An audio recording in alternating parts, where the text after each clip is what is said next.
Hughes, you have the call. Thank you, Madam Acting Deputy President. Well, it's Melbourne Cup Day today, and normally most Australians would be looking forward to 3 o'clock, having a bit of a punt, having a bit of a chicken sandwich and a glass of bubbles as they await the race that stops the nation.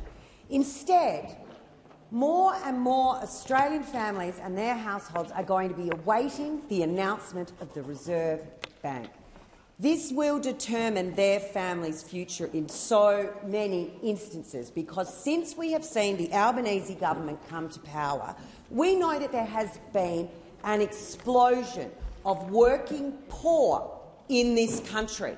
As food costs rise, as energy costs rise, transport costs rise, insurance costs rise, Australian families, many of them with 2 working parents for the first time in their lives, are having to ask for assistance from food banks to keep food on the table. And it is happening under your watch.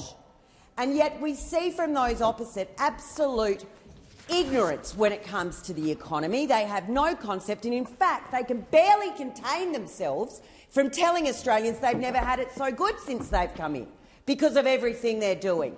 But every decision they make affects more and more working Australians, creating a working poor in this country.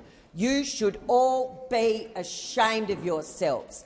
How you could go back to any of your states that you represent, and look at those families who'll be making phone calls to their banks come next week to look at interest-only payments, reducing payments, payment schedules.